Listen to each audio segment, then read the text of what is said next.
Alright guys, welcome back for another video. In today's video I want to drill down on the idea that the dollar currency index parabola has broken, right? That's a real change in what happened or what is happening in the market. And it's something I mentioned briefly in a previous video, but I just sort of mentioned it in passing, and I think it's a lot more significant than that, right? It deserves its own video because ultimately every risk asset tends to trade contrary to the dollar, right? If there's an issue with the risk assets or liquidity in the global macro environment, capital will generally tend to flee to the dollar, right? Now, on top of that, we also have a divergence between the dollar currency policy set by the Fed, higher interest rates relative to other fiat currencies like the ECB's euro and the yen, and policy set by the Bank of Japan, and that further contributed to the parabola, that divergence in monetary policy. And although that divergence in monetary policy still exists, we have seen the parabola broken, which is kind of interesting because if you had asked anybody when would the parabola break, I think most people would have told you that it would break, whenever the Fed does a dramatic pivot, right? And maybe they come out at a Federal Reserve meeting and say, yeah, we know we said we were going to raise interest rates, but we're actually going to lower interest rates. I think people sort of expected the break of the parabola to happen on an event like that. But what we're seeing is we're ultimately seeing the parabola break without any type of announcement or change of course from the Fed. So, that can be very difficult to interpret if, you're looking for something and that you're not finding it, right? Now, ultimately, the way I interpret this is that the market is trying to say something about the future, right? And the market is forward-looking, and so basically the way I interpret this is that the market is forward-looking to a degree and basically indicating that interest rates, even if maybe they're not near the peak, but they're close to the peak, right? That maybe we see a couple more or one or two more interest rate hikes, but basically the market is giving you a signal right now by breaking this parabola. So one fundamental rule of trading is that we don't know more than the market. The market ultimately is more intelligent than we could ever be because the market is the aggregate of all the intelligence of all the market participants put together. There's no way we could outsmart it. Now, there are inefficiencies in the market, but ultimately, from my opinion, the best trading strategy is rather than create a bias and form a bias and apply that bias onto the market, a better strategy is to wait and let the market indicate what it's expecting to happen in a forward-looking nature. And by that's essentially, the fact that the dollar currency index broke its parabola is very significant, right? So I want to drill down into this, and I've marked off the break right here, but I really want to get in detail, really drill down in this.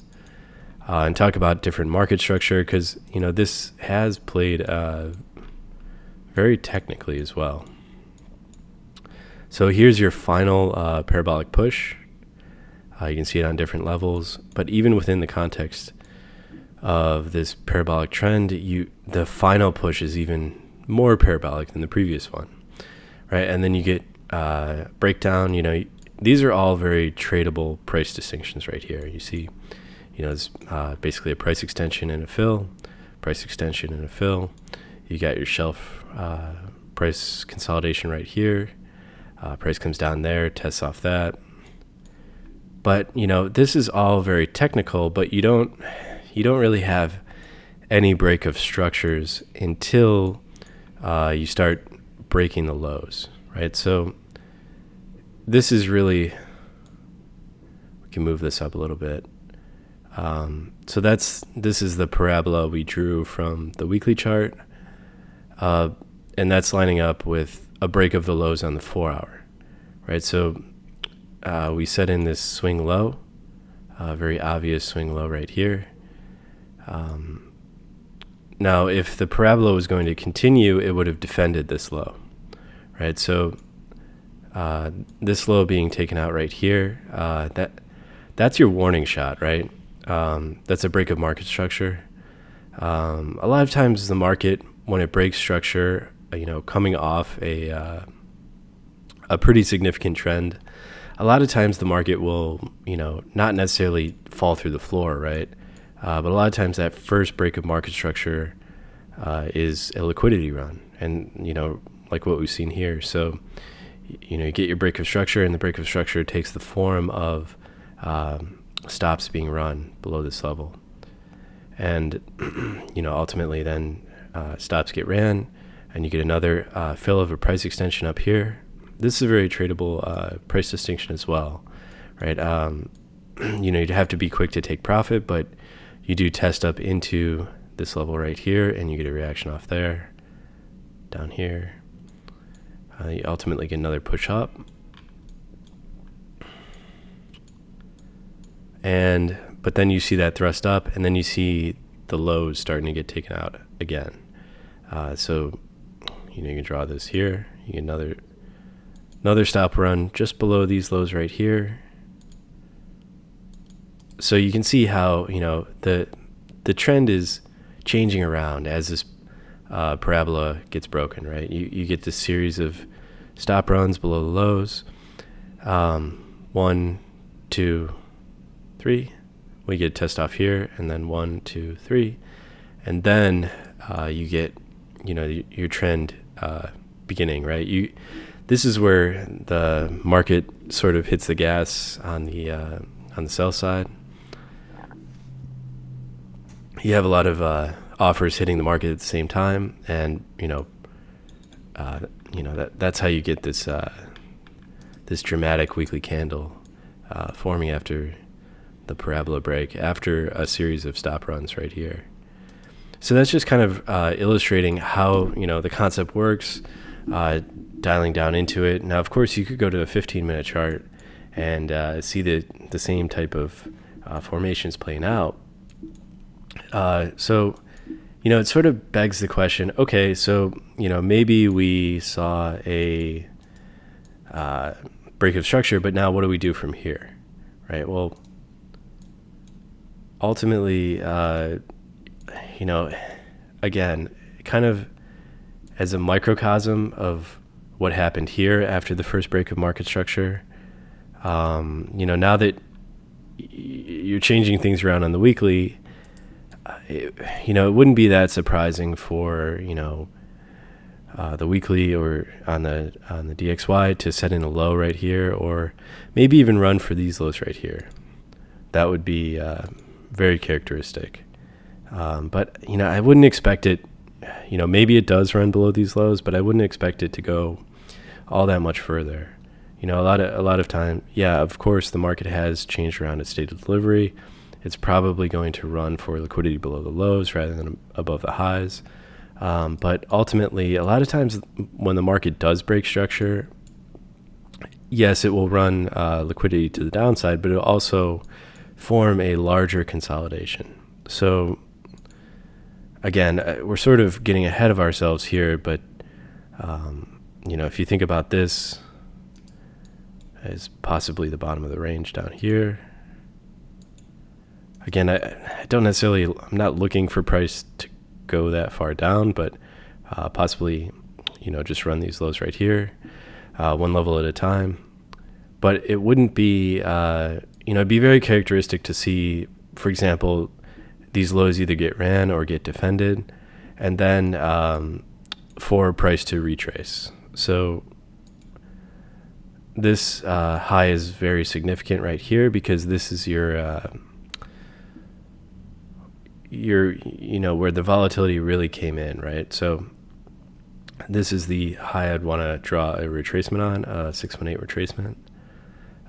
Now this is operating off the assumption that price bases off right here and rallies up, but you kind of get the idea, right?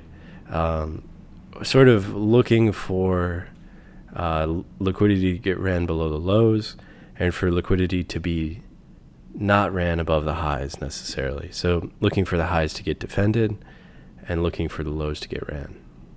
So that could mean, a rally up into this 618. If we go down to a 4-hour, you might see a little bit better. Yeah, really just any rally up, of course, you've got several price distinctions going on here. You've got this low right here. Let's see, you've got this area right here. You've got your 618 retracement as well. We can pull that off. You get the idea. Pull that off right there. And you've got your highs up here, right? We can pull this thing down here. And these are all tradable levels, right? You can, they'll generally offer some type of reaction, not necessarily a full-blown reversal at that level on whatever particular time frame you're looking at, but they generally will offer some type of reaction. And by some, I mean, just the slightest reaction. One of the ways that I look at my strike ratio in my trading is to focus on just any price distinctions that offer even the slightest reaction, because the slightest reaction, it gives you the opportunity to at least hit that first take profit and start managing the position actively, as opposed to just hitting your entry and letting the stop get ran, and that's that, right? Generally, you want to keep that number very low, right? So whatever the percentage is of your entry being hit and your stop getting ran immediately after, without hitting your first take profit, generally in my experience, you want to get that the probability of that occurrence to below roughly 20%. Ideally, you'd want to get it in the single digits if you're really surgical in the way you trade. But the idea is that if you're basically getting on base, right? When you take a first take profit that's very close to the current price, then you're dramatically altering the risk reward of the trade that existed at your point of entry. And you're dramatically tilting the statistics in your favor. You're getting on base, so to speak, right? You don't have to hit a home run with every trade. In fact, looking for home runs, can get you into trouble. So again, a long way of saying, trading can at times be a grind, but it really is a grind, right? You're running the numbers, running the probabilities. Yeah, I hope you guys like this video. If you do like this type of content, just make sure to leave a like on the video,